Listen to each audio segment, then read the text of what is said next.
introduce to you a very special friend. He's been fighting on Capitol Hill for peace and justice for decades, and now he's in the driver's seat. He's the chair of the Judiciary of the House, Congressman John Conyers from Michigan.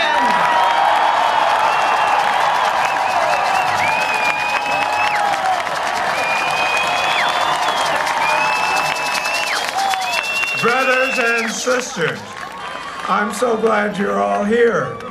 We've got to hold more of these, just like on Election Day, November 7th, until our government gets the message. Out of Iraq immediately this year. We gotta go. Hello, Detroit. You came all the way in buses for 10 hours. I hear you.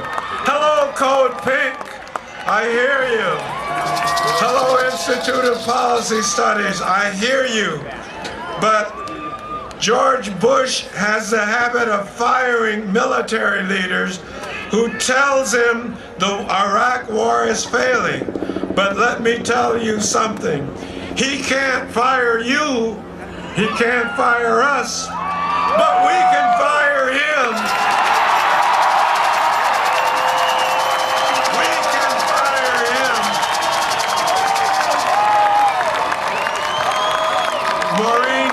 Said this morning.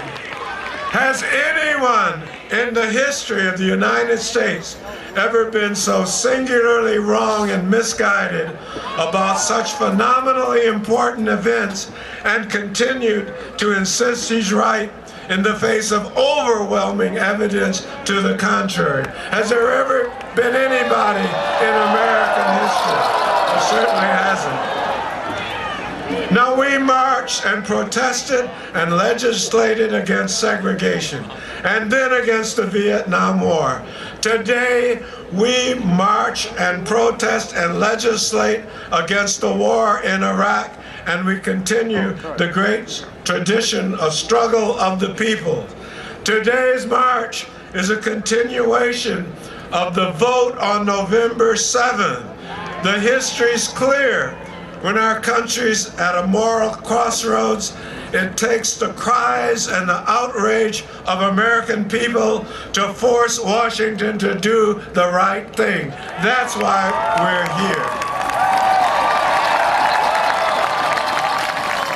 President Bush is the commander-in-chief of the military, but he is not the commander-in-chief of the citizens of this country.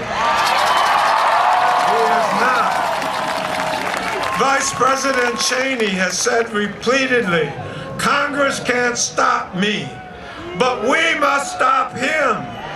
We're going to stop him. And so the founders of our country gave the Congress the power of the purse because they envisioned a scenario exactly like the one in which we find ourselves today. Not only is it within our power to stop Bush, it is our obligation to stop Bush.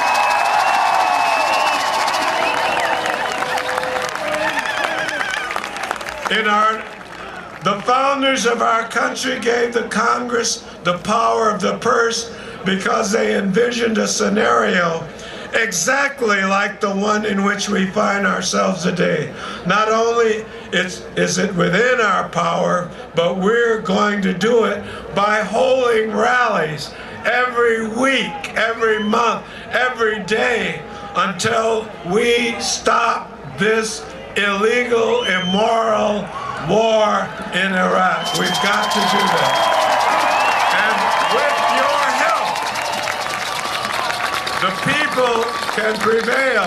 We stopped the war in Vietnam, didn't we? With Dr. Martin Luther King, we did the civil rights movement, and with marches, we did it. And we're going to do it again. Thank you for being with us today. All of these members of Congress are with you.